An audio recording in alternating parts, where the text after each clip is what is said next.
स्वागत है आप सभी का हमारे इस क्लास में। My dear students, dear brothers and sisters, हम लोग क्लास 10th के बिहार बोर्ड की हिंदी की कविता सीरीज को पढ़ रहे हैं, देख रहे हैं। हमने अभी अभी पिछले कुछ दिनों में अपनी कविता खंड का पहली कविता पढ़ी, गुरु नानक के द्वारा लिखी गई राम नाम बिनु बिरथे जगी जग जन्मा और जो नर दुख में दुख नहीं माने। आपके पाठ्यक्रम के अनुसार काव्य खंड की यह दूसरी कविता है, प्रेम अयनी श्री राधिका, जिसके कवि हैं रसखान। कवि परिचय, कविता और ऑब्जेक्टिव को लेकर आज हम लोग इस क्लास में मिले हैं। आप यहाँ कविता के बारे में देखिएगा, कविता के अर्थ को समझिएगा, साथ ही साथ कवि परिचय और कविता से संबंधित ऑब्जेक्टिव्स को भी आप देखिएगा। माय डियर स्टूडेंट्स, जो यहाँ कवि परिचय लिखा हुआ है, इस परिचय के अलावा हम आपको लेकर चलते हैं कुछ और दुनिया में, कुछ और ज्ञान की दुनिया में, जिस दुनिया में हम लोग ये जाने हैं। हम लोग को ये जानना चाहिए कि जो हमारे रसखान कवि हैं, जो हमारे कवि रसखान हैं, रसखान जो कवि हैं, इनका मूल नाम इनका सैयद इब्राहिम था। सैयद इब्राहिम। अब आप देखिए कितना सुंदर संयोग है कि एक मुस्लिम कवि कृष्ण भक्ति से जुड़कर ये कृष्ण पर आधारित कविताओं की रचना कर रहे हैं। यही हमारे भारतवर्ष की सबसे अच्छी बात है। यहाँ धर्म का बंधन किसी भक्ति भावना में किसी भक्ति को नहीं बांध सकता, किसी भक्त की भावना को धर्म नहीं बांध सकता। हम धर्म से विमुक्त हैं, यही कारण है कि हम धर्मनिरपेक्ष कहलाते हैं। हमारा धर्म हमारी भक्ति की परिभाषा नहीं देता। सैयद इब्राहिम जी का जन्म, जो कि बाद में रसखान के नाम से प्रचलित हुए, सैयद इब्राहिम का जन्म 1533 ईस्वी में हुआ था, 1533 ईस्वी में, और इनकी मृत्यु 1618 ईस्वी में हुई थी। आप इन ईस्वी सन को देखकर समझ सकते हैं कि ये व्यक्ति बहुत पुराने व्यक्ति रहे हैं, और इतना पुराना समय का बात निकालना और इतने पुराने समय के बारे में जानना बड़ा कठिन होता है। इसलिए आप देखते हैं, इन सब आप अगर किताब पढ़िएगा तो इन सब के आगे एक शब्द जुड़ा रहता है, अनुमानतः। अनुमानतः का मतलब होता है ये अनुमानित है, कंफर्म नहीं है। ऐसा नहीं है कि रसखान जी का बर्थ सर्टिफिकेट, आधार कार्ड ये सब बना हुआ था, नहीं, ये अनुमान है। तो सर, कोई व्यक्ति अनुमान के आधार पर कैसे बोल सकता है कि इनका जन्म 1533 ईस्वी में हुआ था? इसलिए बोल सकता है माय डियर, क्योंकि 1533 ईस्वी में जो ये जन्म लिए और 1618 ईस्वी में जो ये मरे, ये इन्होंने अपनी ही कविता में लिखा है। रसखान हुए, तुलसीदास हुए, सूरदास हुए, कबीरदास हुए, ये लोग ऐसे कवि हैं जिनके समय में कैलेंडर होना बड़ा मुश्किल बात हुआ करता था, इसलिए इनके जन्म और मृत्यु के बारे में कुछ भी सटीक कह पाना कठिन है। हम लोग इसलिए अनुमान करते हैं। रसखान जी ने, यानी सैयद इब्राहिम जी ने, एक कविता लिखी। ये कविता लिखी प्रेम वाटिका नाम से एक कविता संग्रह इन्होंने लिखा। प्रेम वाटिका 1610 ईस्वी में लिखी गई। ये कैसे पता है? यह इसी कविता में इस ईस्वी का जिक्र है। और जब हम इतिहास के पन्नों को पलटाते हैं तो उस समय भारतवर्ष पर मुगलों का शासन था, और मुगल बादशाह जहांगीर भारत पर शासन कर रहे थे। इसलिए हम लोग एक बहुत अच्छा रोचक क्वेश्चन भी पढ़ते हैं कि हमारे जो रसखान जी हैं वो किसके समकालीन थे? तो वो जहांगीर के समकालीन थे। जिस समय जहांगीर भारतवर्ष पर राज कर रहे थे, उसी समय वह भी भारतवर्ष में रचनाएं कर रहे थे।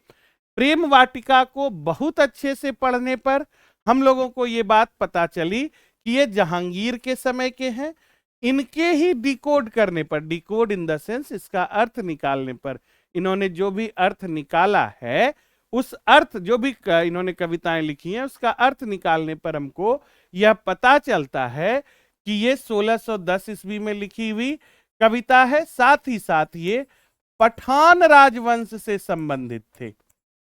ये कोई आम आदमी नहीं थे, इनका संबंध पठान राजवंश से था। और ये कृष्ण की भक्ति में कृष्ण भक्त कवि हुए, कृष्ण भक्त कवि। और चूंकि ये कृष्ण भक्त कवि हैं, क्योंकि ये कृष्ण भक्त हैं, ये कृष्ण को मानते हैं, इसलिए इनकी भक्ति सगुण भक्ति कहलाती है। दो तरह की भक्ति होती है, एक का नाम निर्गुण और एक का नाम सगुण। निर्गुण के बारे में हम लोग गुरु नानक जी के बारे में जिस समय पढ़ रहे थे, उस पूरे पोएम में हमने आपको बहुत डिटेल में निर्गुण के बारे में बताया, और वहीं हम सगुण के बारे में भी बताते हैं। सगुण भक्ति धारा क्या कहती है? भक्ति का ऐसा स्वरूप जिसमें किसी देवता के रूप की पूजा की जा रही हो, उसे सगुण कहा जाता है। भगवान हैं ये सभी मानते हैं, लेकिन भगवान का कोई निश्चित रूप है, ये जो भी माने उसे सगुण भक्ति कहते हैं। और भगवान हैं ये हम मानते हैं, पूरा ब्रह्मांड उनकी ऊर्जा से चलायमान है, लेकिन उनका कोई एक विशेष रूप है कि वो धनुष लिए हुए हैं, या हाथ में चक्र धारण किए हुए हैं, या फिर वो हाथ में त्रिशूल लिए हुए हैं। ये सब नहीं मानने वाला निर्गुण कहलाता है, और ये सब मानने वाला सगुण कहलाता है। तो चूंकि रसखान जी कृष्ण की भक्ति पर आधारित कविताएं लिखते हैं, इसलिए हम बोलते हैं कि हमारे रसखान सगुण भक्ति धारा के कवि हैं। एक बड़ी रोचक कहानी है कि एक मुसलमान व्यक्ति कैसे किसी कृष्ण भक्त के पास चला गया, कैसे कृष्ण की भक्ति में डूब गया। कहते हैं हमारे इतिहास में ऐसी लोक श्रुति या जनश्रुति है। लोक श्रुति या जनश्रुति उसको कहते हैं जहां हम लोगों द्वारा सुनी गई बातों को सच मानते हैं। कहा जाता है कि एक बार रसखान जी पान खाने के लिए दिल्ली में किसी दुकान पर गए थे, और पान खाने के दौरान इनकी नजर उस दुकान पर लगे एक छोटे से चित्र पर पड़ी। उस चित्र में एक छोटा बालक जिसका वर्ण श्याम था, हाथ में मक्खन लिए, उसके मुंह से कुछ मक्खन निकल रहा था, चू रहा था, हाथ बिल्कुल मक्खन के घड़े में था, और वह घुड़कते हुए चलते हुए उस चित्र में दिखाया गया था। पैर बहुत नाजुक थे, सर पर मयूर का पंख लगा हुआ था, कमर में मोतियों का कमरबंद था, गले में एक छोटी सी मोती की माला थी।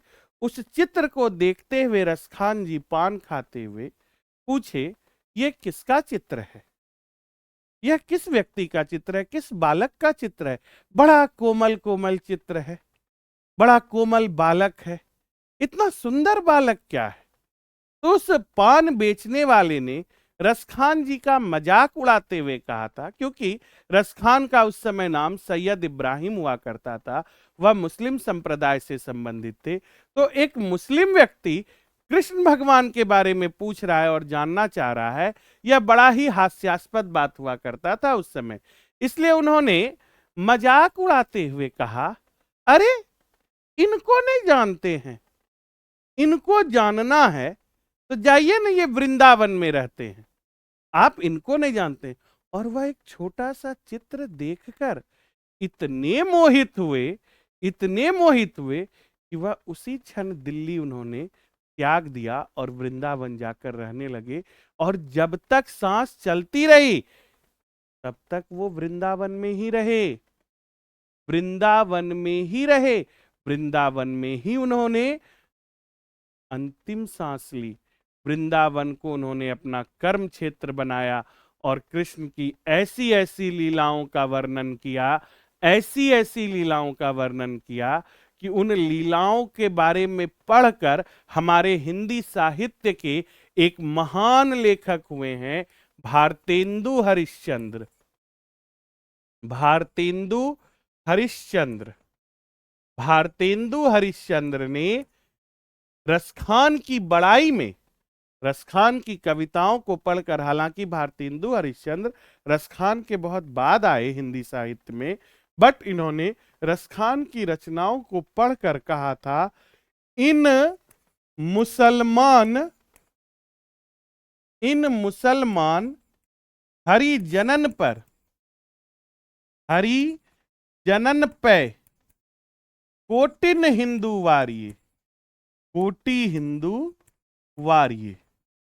यानी ये कहते हैं कि ये जो मुसलमान व्यक्ति है रसखान, जिसका नाम सैयद इब्राहिम है, यह जो मुसलमान व्यक्ति है, ऐसे हरि के जन पर करोड़ों हिंदू न्यौछावर है। नहीं होता है किसी की नजर उतारने के लिए इस तरह से नजर उतारा जाता है, नजर नहीं लगे, लोग इस तरह से परछते हैं और कुछ पैसे हवा में उड़ा देते हैं। लोग कद्दू से परछ कर कद्दू को चौक पर फोड़ देते हैं। जब किसी पर बहुत ज्यादा प्यार आता है तो लोग इस प्रकार नजर उतारते हैं। तो भारतेंदु हरिश्चंद्र ने जब रसखान की कविताएं पढ़ी और उनमें जो कृष्ण की लीलाओं का वर्णन है उसके बारे में जाना, तो उनकी अंतरात्मा से लिखा, ऐसे मुसलमान हरि के प्रेमी पर, कृष्ण के प्रेमी पर करोड़ों हिंदू वार दूं मैं, करोड़ों हिंदू से हम इनको परछ दें ताकि इनकी भक्ति को नजर नहीं लगे। और भारतेंदु हरिश्चंद्र ऐसा बोल रहे हैं।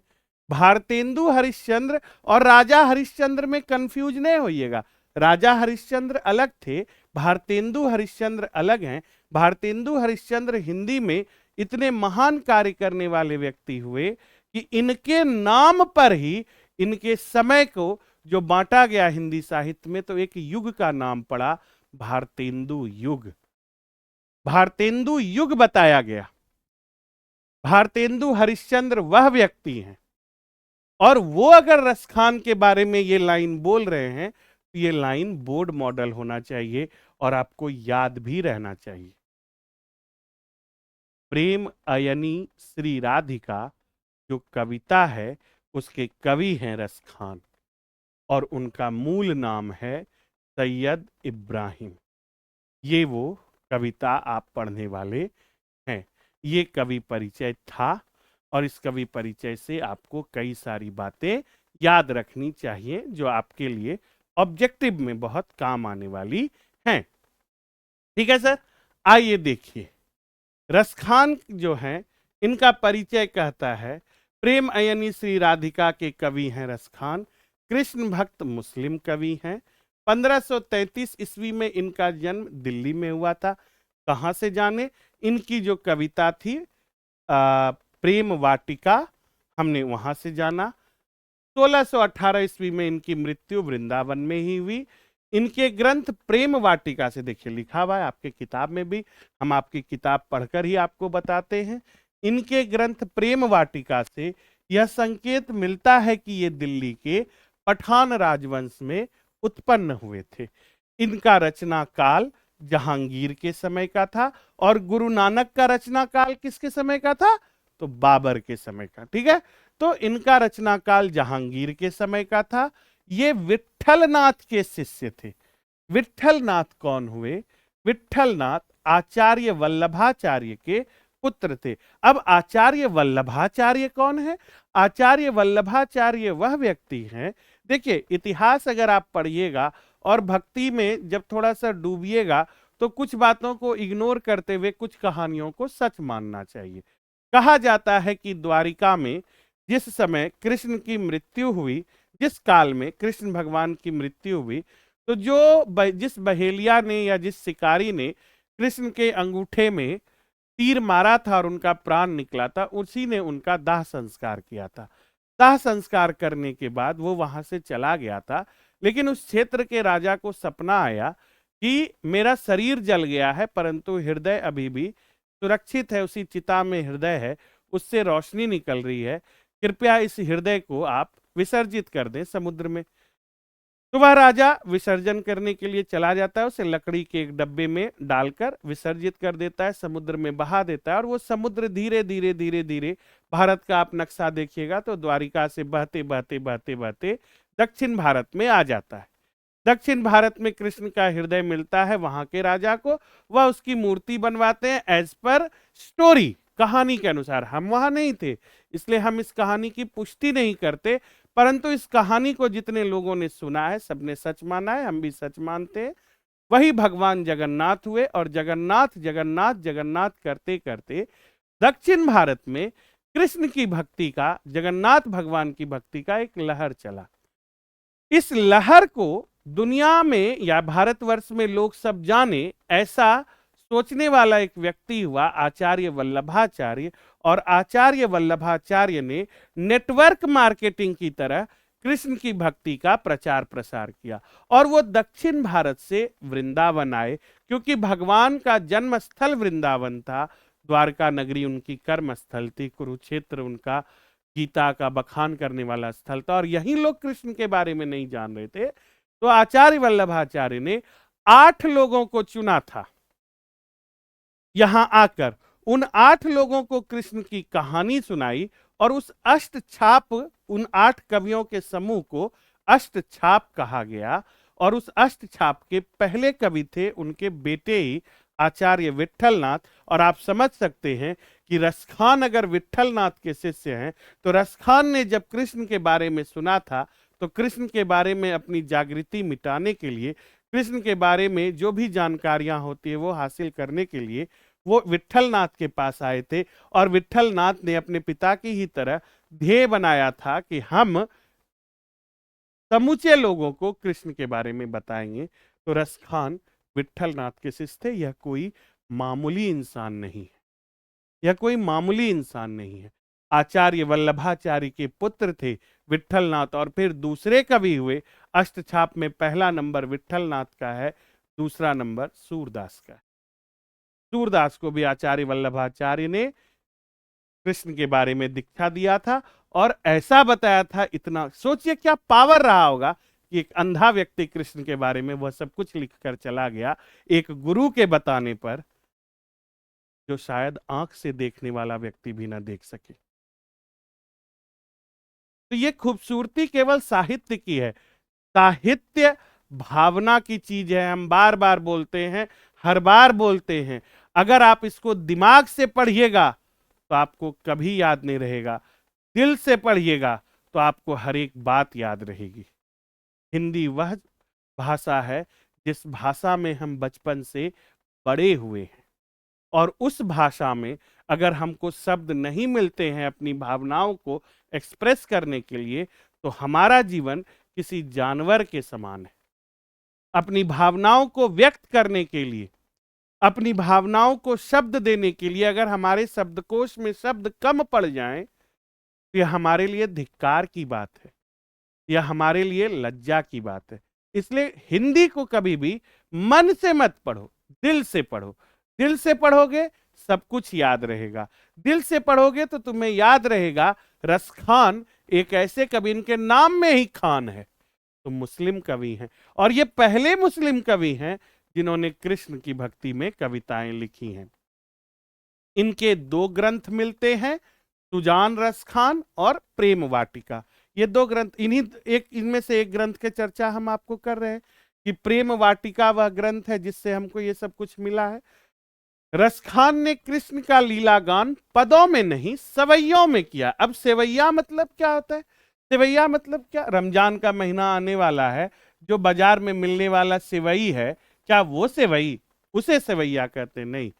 सेवैया हिंदी में कविता लिखने की एक प्रथा है जिसमें किसी की बड़ाई की जाती है, जिसमें किसी की भी बड़ाई की जाती है। वह कैसा है ये कोई नहीं जानता, वह कैसा है वह कोई नहीं जानता, परंतु उसकी बड़ाई बहुत की जाती है। जैसे कि अभी अभी भारतवर्ष में एक बहुत अच्छी मूवी रिलीज हुई है छावा करके, उसमें आपने एक कविता सुना है कि जंजीरों में जकड़ा राजा अब भी तुम पर भारी है, हाथी घोड़े सैनिक सब सरकार तुम्हारी है, पर जंजीरों में जकड़ा राजा अब भी सब पर भारी है। ये जो आपने पढ़ा, ये जो आपने सुना, ये 2 पंक्ति, इस 2 पंक्ति में वह कवि अपने राजा की बड़ाई कर रहा है। तो उन 2 पंक्तियों को दोहा नहीं कहेंगे, उन 2 पंक्तियों को सेवैया कहते हैं। तो सेवैया कविता लिखने की वह टेक्निक है, वह तरीका है कविता का जिसमें किसी के बारे में बड़ाई की जाती है। और जब बड़ाई जिस काल में, जिस पूरे समय में एक समय आया था, जिस तरह से अभी एक समय आया है, जिस समय हम लोग क्लास 11-12 में पढ़ रहे थे, उस समय हमारे जितने भी ग्रुप के लोग थे वो सब फेसबुक यूज करने के लिए थोड़ा सा ज्यादा क्रेजी हो गए थे। आप बोल सकते हैं फेसबुक उन लोगों के लिए नशा था। कोई व्यक्ति के पास अगर फेसबुक अकाउंट नहीं होता था तो लोग समझते थे ये थोड़ा पिछड़े वर्ग से आता है। हमसे पहले वाले जनरेशन से पूछिएगा, उनके लिए ऑर्कुट बड़ी चीज थी। उनसे पहले वाले जनरेशन के लिए सोचिएगा तो उनके लिए शाम में 4 बजे फील्ड में मिलना निश्चित हुआ करता था। उनसे पहले वाले जनरेशन से पूछिएगा तो उनके लिए स्कूल कॉलेजेस मीटिंग पॉइंट हुआ करता था। आज आपके जमाने में इंस्टाग्राम मीटिंग पॉइंट है। आप इंस्टाग्राम को लेकर क्रेजी हैं, स्नैपचैट को लेकर क्रेजी हैं। ठीक उसी तरह से एक समय आया कविता की दुनिया में जिस समय कवि अपने संरक्षक यानी अपने राजा के बारे में बहुत बड़ाई किया करते थे, बहुत बड़ाई किया करते थे। या वह जिसके, राजा जरूरी नहीं है, वह जिसके भी संरक्षण में रहते थे उनकी वह बहुत बड़ाई किया करते थे। इतनी बड़ाई किया करते थे, इतनी बड़ाई किया करते थे कि लगता था कि अब उनसे ज्यादा सुंदर तो कोई है ही नहीं। जैसे कि एक कविता है, इंद्र जिमि जंभ पर बाड़ब जो अंब पर रावण सदंभ पर रघुकुल राज है, कि इंद्र का जिस प्रकार यमराज पर राज है, एक जो है सो कि बादल का आसमान पर राज है, रावण पर श्री राम का राज है, उसी प्रकार शिवराज जी यानी हमारे शिवाजी मुगलों पर राज करते हैं। मुगलों पर उनका शासन आधिपत्य है। ये उनकी बड़ाई में लिखी हुई कविता है। तो उस दौर को, उस पूरे, जिस तरह से अभी के दौर को जेनजी कहते हैं, जेन अल्फा कहते हैं, मिलेनियल्स कहते हैं, इस तरह से कहते हैं, उसी तरह उस पूरे दौर को, हिंदी साहित्य के उस दौर को कहते हैं रीति काल। रीति काल। अब इतना समझाने के बाद भी अगर रीति काल आपको याद नहीं रहता है तो थोड़ा सा फिर बोलेंगे दिल से पढ़िए। तो हमारे जो रसखान है ना, वह रीति काल के कवि हैं, रीति काल के कवि हैं। हमारे गुरु नानक किस काल के कवि थे? भक्ति काल के कवि थे। हमारे रसखान रीति काल के कवि हैं। रसखान सेवैया छंद में सिद्ध थे, ब्रज भाषा में इन्होंने सारी कविताएं लिखी हैं। सिंपल सा बात है, कृष्ण की भक्ति है, कृष्ण ब्रज क्षेत्र से आते हैं तो कृष्ण की भक्ति में लिखी गई कविताएं ब्रज भाषा में ही होंगी, और ब्रज भाषा का ऐसा सहज प्रवाह अन्यत्र दुर्लभ है। रसखान सूफियों का हृदय लेकर कृष्ण की लीला पर काव्य रचते हैं। इनकी रचनाओं से मुग्ध होकर हम बोले ही थे, खुश होकर भारतेंदु हरिश्चंद्र ने कहा था, इन मुसलमान हरिजनन पे कोटिन हिंदू वारिये। ऐसे मुसलमान हरि के जन पर करोड़ों हिंदू वार दूं, करोड़ों हिंदू वार दूं। यहां रसखान रचनावली से कुछ छंद संकलित हैं। रसखान रचनावली से यानी आप पढ़ने वाले हैं कविता, वह रसखान रचनावली से ली गई है। दोहे, सोरठा और सेवैया। दोहे और सोरठा में राधा कृष्ण के प्रेममय युगल रूप पर कवि के रसिक हृदय की रीझ व्यक्त होती है, और सेवैया में कृष्ण और उनके ब्रज पर अपना जीवन सर्वस्व न्यौछावर कर देने की भावमयी विदग्धता मुखरित है। यानी यहां जो आप दो कविता पढ़ने वाले हैं, कौन कौन सी दो कविता? प्रेम अयनी श्री राधिका, और दूसरी कविता आप पढ़ने वाले हैं करिल के कुंजन ऊपर वारों। ये जो दो कविता पढ़ रहे हैं, तो इन दो कविताओं में जो पहली कविता पढ़ रहे हैं, इसका रचना का टेक्निक दोहा और सोरठा है, और जबकि हमारे पास ये दूसरी कविता जो है, वह दूसरी कविता सेवैया के रूप में लिखी गई है। दोहा और सोरठा भी कविता लिखने का एक तरीका है, सेवैया भी कविता लिखने की एक तरीका है। दोनों को आप देखते हैं और पढ़ते हैं और इनके अर्थ को समझते हैं। अगर आप ध्यान से पढ़िएगा बिना उकताए हुए, तो आप जरूर जो है इस बात को समझ सकिएगा कि ये कविता क्या कहना चाहती है। ठीक है। चलिए देखते हैं ये कविता क्या कहती है। प्रेम अयनी श्री राधिका। प्रेम अयनी श्री राधिका। अयनी का अर्थ होता है, अयनी का अर्थ होता है खजाना। खजाना, प्रेम का खजाना है राधा रानी। राधा राधा राधा राधा। और इस प्रेम के खजाने में कृष्ण बिल्कुल डूबे हुए। तो प्रेम अयनी श्री राधिका यानी खजाने के समान जो प्रेम बरसाती है वह राधा रानी कैसी है। अब देखिए कि क्या कहते हैं। प्रेम अयनी श्री राधिका, प्रेम बरन नंद नंद। देखिए 2 बार नंद का प्रयोग हुआ है, लेकिन दोनों बार नंद के स्पेलिंग में, नंद के हिज्जे में अंतर है। एक जगह चंद्र बिंदु का प्रयोग हुआ है और एक जगह केवल बिंदु का प्रयोग हुआ है। प्रेम अयनी श्री राधिका, प्रेम बरन नंद नंद, यानी कहते हैं प्रेम का खजाना है राधा रानी।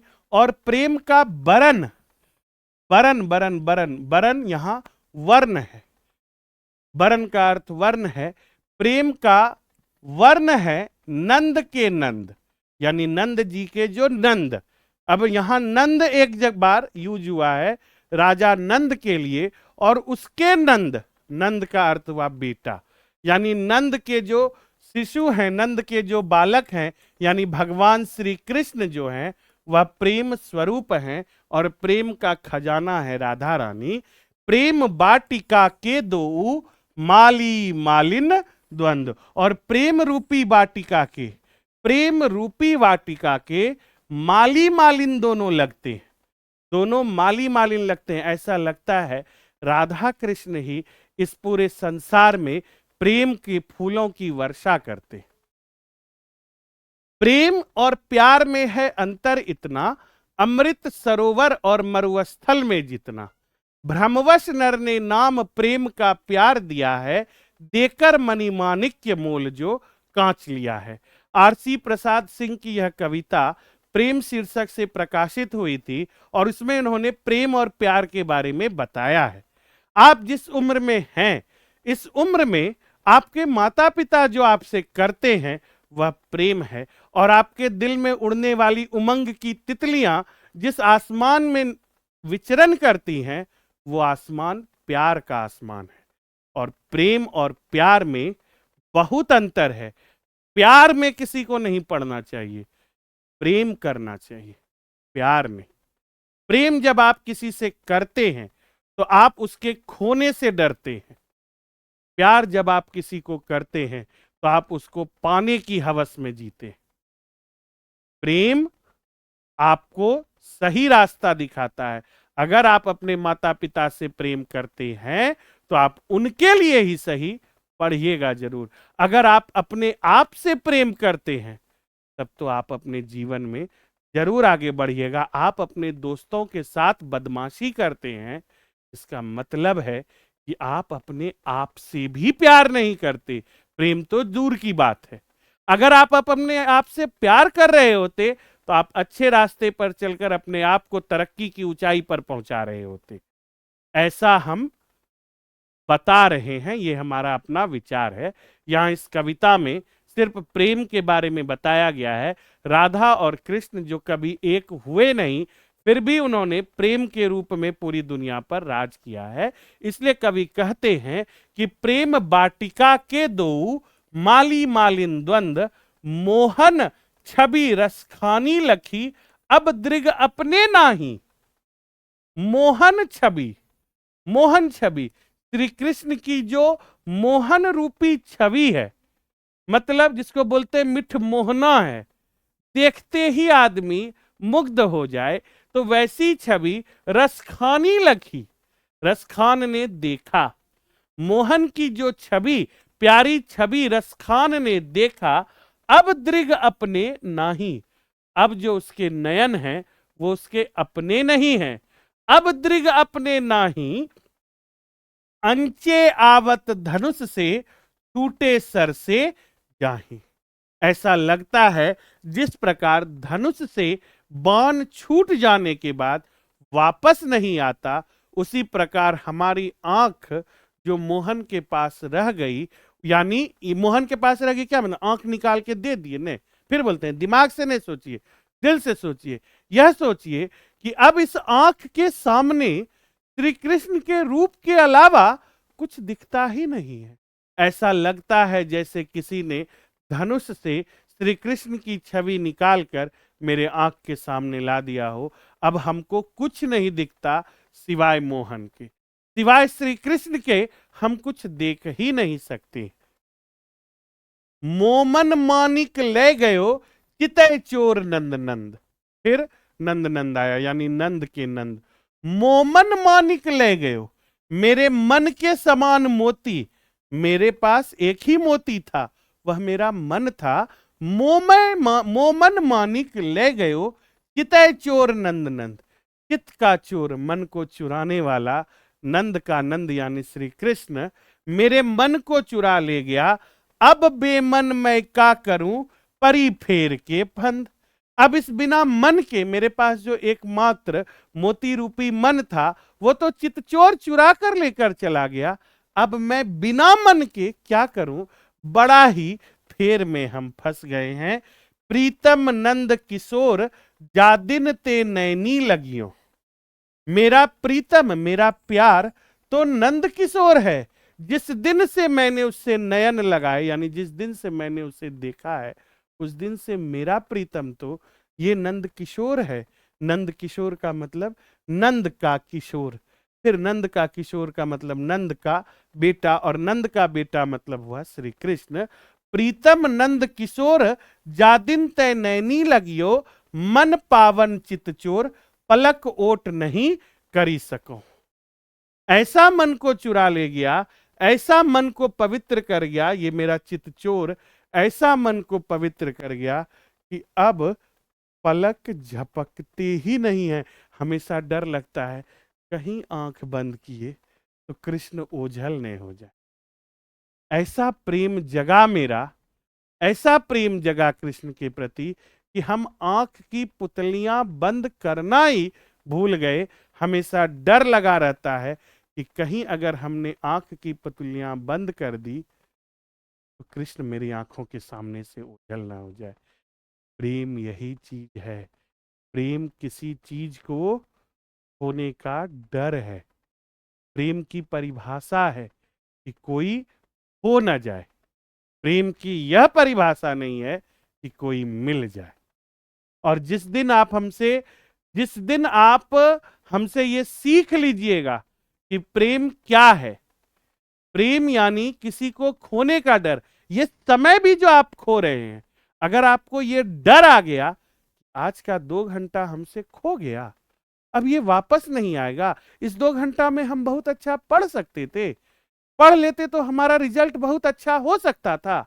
ये डर जिस दिन आ जाएगा उस दिन आप अपनी पढ़ाई से प्रेम करने लगिएगा। मेरे कहने का गलत अर्थ मत निकालिएगा। प्रेम किसी को खोने का डर है, किसी के पाने की इच्छा नहीं। ठीक है, आइए देखते हैं दूसरा कविता क्या है। करिल के कुंजन ऊपर वारो, करिल के कुंजन ऊपर वारो। ठीक है, या लकुटी अरु कमरिया पर राज तिहुपुर की तजीदारू। या लकुटी अरु कामरिया पर, लकुटी, लकुटी का मतलब होता है ये जो लाठी, यानी श्री कृष्ण जो बंसी पकड़ते हैं इस लाठी पर, और इनकी कमर में बंधे इस कमरबंद पर, ये जो कंबल के समान एक ड्रेस पहनते हैं जो थोड़ा ऊंचा सा धोती के ऊपर एक कपड़े के समान रहता है, ये जो पहनते हैं इस पर, इसको देखकर कवि कहते हैं कि या लकुटी अरु कमरिया पर राज तिहुपुर की तजीदारों, आठहूं सिद्धि नवोनिधि को सुख नंद की गाई चराई बिसारूं। ये जो हम अपने आप को सिद्ध करने के लिए इतनी तपस्या करके हम आठहों सिद्धि प्राप्त करते हैं, नवोनिधि को प्राप्त करते हैं, खजाने को प्राप्त करते हैं, मेरा मन तो करता है कि ऐसे श्री कृष्ण के जो पिता हैं नंद जी, नंद की गैया चराने में मैं इन सब को बिसारों, बिसारों का अर्थ होता है भूल जाऊं। मुझे अगर कोई श्री कृष्ण के पिता की गायें चराने दे देगा ना, तो भी हम चले जाएंगे अपना सब कुछ त्याग के। इतने सुंदर है उनके बंसी और उनके कमरबंद पर, तो मैं इस तीनों लोक की सुंदरता वार दूं। जैसे कोई कोई आदमी पागल होता है किसी के प्रति, आप देखते हैं आजकल उसको पागलपन कहते हैं, कि कोई शाहरुख खान के दीवार के पास के घर के आगे जो दीवार लगा हुआ है उसको दीवार के आके छू के उस पे किस करके बोलता है हम शाहरुख खान को। ना ना ना नहीं, वो पागलपन यहां नहीं है। यहां पागलपन भक्ति का है। और वो भक्ति में कहते हैं कि हम उनकी बांसुरी और उनके कमर पर बंधे कपड़े पर तीनों लोक की खुशियां को वार दूं, आठों सिद्धि नवोनिधि को सुख नंद की गाय चराई बिसारो, रसखानी कबौ इन आखिन सौ ब्रज के बनबाग तड़ाग निहारो, कोटिक रौ कल धौत के धाम करिल के कुंजन ऊपर वारो। रसखान कवि कहते हैं, देखो यहां कहीं भी इनका नाम नहीं लिखा हुआ है, लेकिन इस कविता में ये जो शब्द लिखा हुआ है रसखानी, इसी से पता चलता है कि इस कविता के रचनाकार रसखान है। रसखान कबौ इन आखिन सो ब्रज के बनबाग तड़ाग निहारो। रसखान की तो यह इच्छा है कि सब कुछ त्याग कर इस ब्रज क्षेत्र में जो वन है, जो यमुना नदी बह रही है, उसे ही निहारते रहूं। करिल के कुंजन ऊपर वालों, करिल के कुंजन ऊपर वारों, दुनिया भर की संपत्ति इस सुख के सामने कि हम ब्रज भूमि में श्री कृष्ण की सेवा कर रहे हैं, इसके सामने हम सब कुछ हार जाए। सब कुछ छोड़कर भी हमको इस ब्रज भूमि में आना पड़े तो हम आएंगे। यही इस कविता का अर्थ है। हमारी उम्मीद से आप इन दोनों कविताओं के अर्थ को समझ चुके होंगे, और जब अगर आप समझ चुके हैं तो बारी है, जैसा कि हमने आपको ऑब्जेक्टिव कराने के बारे में पहले ही बताया था, तो आइए हम ऑब्जेक्टिव करते हैं और ऑब्जेक्टिव को आप देखिएगा। कहते हैं सिंपल सिंपल ऑब्जेक्टिव है, प्रेम अयनी श्री राधिका किनकी रचना है? तो रसखान की रचना है। प्रेम अयनी श्री राधिका रसखान की रचना है। ठीक है, अगला क्वेश्चन देखिए। अगला क्वेश्चन कहता है रसखान किस काल के कवि हैं? रसखान किस काल के कवि हैं? तो हमने आपको बताया रसखान रीति काल के कवि हैं। रसखान रीति काल के कवि हैं। और अगर आप वीडियो देख रहे हैं, स्क्रीनशॉट लेकर रख सकते हैं तो जरूर रखिए, आपको ये सब काम आएगा। अपनी कॉपी में आप इसको जरूर लिखिएगा। तीसरा क्वेश्चन है रसखान के सवैये की भाषा क्या है? तो रसखान के सवैये की भाषा ब्रज भाषा है। रसखान के सवैये की भाषा ब्रज भाषा है। अगला क्वेश्चन है रसखान कवि हैं राम भक्त, कृष्ण भक्त, निर्गुण भक्त, इनमें से कोई नहीं। तो रसखान कृष्ण भक्त कवि हैं। रसखान कैसे कवि हैं? तो कृष्ण भक्त कवि हैं। नेक्स्ट क्वेश्चन है रसखान ने प्रेम वाटिका की रचना कब की थी? अब अगर आपने क्लास को शुरुआत से देखा होगा तो आपको पता चला होगा, हमने आपको बताया था रसखान ने प्रेम वाटिका की रचना 1610 ईस्वी में की थी। 1610 ईस्वी में की थी। नेक्स्ट क्वेश्चन है रसखान दिल्ली के किस राजवंश में उत्पन्न हुए थे? तो रसखान दिल्ली के पठान राजवंश में उत्पन्न हुए थे, और यही कारण है कि इनका नाम सैयद इब्राहिम था। नेक्स्ट है रसखान के लिए किसने कहा था इन मुसलमान हरिजनन पे कोटिन हिंदू वारिये? तो ये कहा था भारतेंदु हरिश्चंद्र ने। ये कहा था भारतेंदु हरिश्चंद्र ने। रसखान के लिए भारतेंदु हरिश्चंद्र ने कहा था इन मुसलमान हरिजनन पे कोटिन हिंदू वारिये। किस भक्त कवि को गोस्वामी विट्ठल नाथ ने पुष्टि मार्ग की दीक्षा दी थी? तो रसखान को। रसखान को विट्ठल नाथ ने पुष्टि मार्ग की दीक्षा दी थी। नेक्स्ट है करिल के कुंजन ऊपर वारों के कवि रसखान है। जैसे प्रेम अयनी श्री राधिका के कवि रसखान हैं, वैसे करिल के कुंजन ऊपर वारों के कवि भी रसखान है। कवि ने माली मालिन किसे कहा है? राधा कृष्ण को कवि ने माली मालिन कहा है। और ये क्वेश्चन बोर्ड मॉडल है, ये क्वेश्चन 2026 में पूछा जा सकता है। जाने महादेव पूछेगा कि नहीं, लेकिन मेरा अपना अनुमान है कि यह क्वेश्चन 2026 ईस्वी में पूछा जा सकता है। कवि ने माली मालिन किसे कहा है? और आप जानते हैं, अगर हम बोल रहे हैं तो ये इंपॉर्टेंट है। रसखान के रचना काल के समय किसका राज्यकाल था? तो ये जहांगीर का राज्यकाल था। और जब भी हम ऐसा बोलते हैं तो हमारा महादेव पर विश्वास बोलता है, हम अपने से कुछ नहीं बोलते। रसखान के रचना काल के समय जहांगीर का राज्यकाल था। कवि रसखान ने चितचोर किसे कहा है? कवि रसखान ने चितचोर कृष्ण को कहा है।